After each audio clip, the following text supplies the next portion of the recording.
I want to speak about the difficulties of burning the karma and how we get in our own way. I believe that when we can't or won't forgive, the karma remains, and the unforgiveness becomes like a tie between you and the others. And this tie can span lifetimes. In some cases, not forgiving holds the karma almost in place.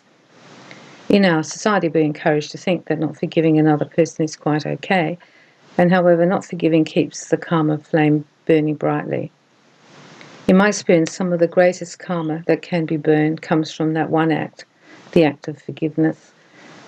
Forgiving is difficult, even impossible for some individuals, but be that as it may, in forgiving the person or persons, the karma can finally be over. And it's not until we can release all the anger and the hurt that are keeping the unforgiveness in place. We can't move on until we do that. It has occurred to me that by not forgiving, we continue to be connected energetically to the relationship or situation. And in this way, the issue stays in our life. And if we don't let go, we won't move on either. People aren't always aware that we can also burn karma for those who have passed. And by forgiving those who already are on the other side, we don't have to wait until we cross. This has a benefit for both parties because both of us can move on. Another common area where karma exists is in power relationships. And for the karma to be burned, a balancing of the power needs to be achieved. And once the power imbalance is righted, each person can stand on their own feet and make their own choices. Often after this karma is burnt, the relationship finishes and each party is free to move ahead to deal with the next lesson. It is also interesting that we can burn good karma. That means, as I spoke before in my other ones, doing things for people who, in our terms, don't really deserve it. And over the years, I've worked on burning good karma. Karma can also be burnt across the dimensions. This means that, I called it dimensional burn-off. And sometimes, as I said just a while back, just because someone's died doesn't mean we can't do it. Maybe they were supposed to pay something back, but when they were here, they decided they didn't want to do that now. And so it's gone across to the other side. I believe that even in death, karma remains. And once people cross to the other side, they will see their life very clearly.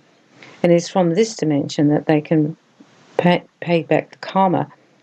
And there are many spiritual beings who are now trying to pay back to the earth plane. And they might be trying to help you by paying through, by helping the family again, or helping you, or writing some financial thing. It's very beneficial to allow these people to pay the karma back. They are in spirit form now, but they have more understanding, more clarity. And you can actually write the karma even though we're here and they're there. So someone who didn't do what they were supposed to or left something undone, we can let them or enable them, by being generous of nature, to fix it now. Some stubborn souls will not do it now, and they cross, and then they see, and then they decide they want to fix it. So they will try and help us. And if you say yes to it, that they can, then you will notice that financially you get helped. Maybe the car guy comes and you get a good car deal and you know it's them. Maybe you get a feeling that they were involved in helping out a situation. And you will start to see that it's being paid back. Now, it's not like how they were supposed to pay here, of course. It can't be. But they will try and advantage things for you and your family. I always know when people from the other side are doing it because I usually see their picture or a song that reminds me of them comes on, or their name comes in a movie, and they're nudging to tell me, I helped you with the car, I helped you when the lights went out the other night. That's why that money came back to you. That thing that you saw in the window that you always wanted now is on special, and I helped you go to that place. It is very good to allow them to do this, even in the sense that we might still have not quite forgiven them. We can still do that. And that means it doesn't carry over. It can actually be quite completed from that side. When there's been problems when someone's died, it can take years for them to come back. Some don't, but mostly I've noticed they do come back and say they're sorry, and then there's an opening if you accept their apology for them to start now making retribution and helping your life or those around you. It's a very big karmic payback because you're actually doing it across the dimensions. But I think it's really kind of cool that even if you didn't get a chance with your mum or dad or your partner or some friend who died to fix something, you still have that ability to have it fixed.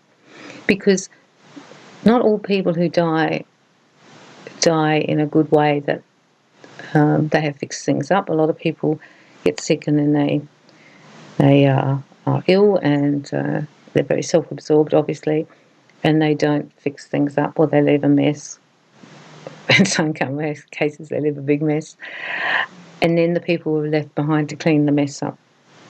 You will find people who are more selfish will do this, but once they cross and are shown by spirit and have to look at their life and what they did and how it impacted upon others, they're given that opportunity to do some fixing.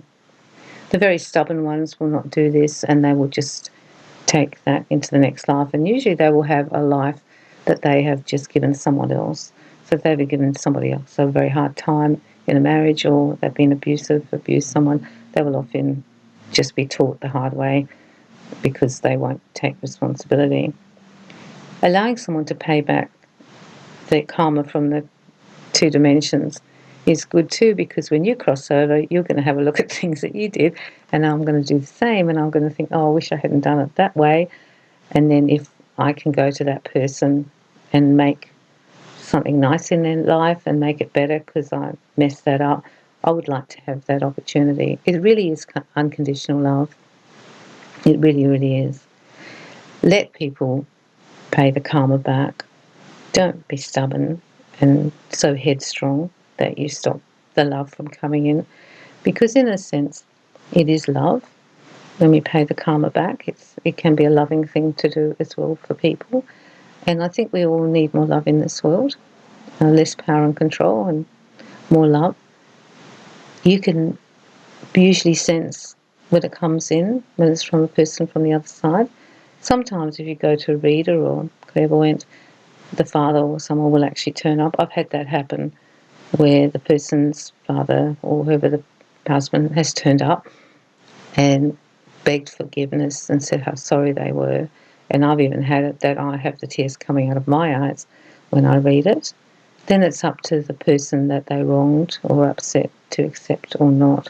They'll often come through and they'll find a way to get through. Like I'm a medium, so it's easy for me to do it, but they'll sometimes come through in various ways to say they're sorry, and you will actually know it.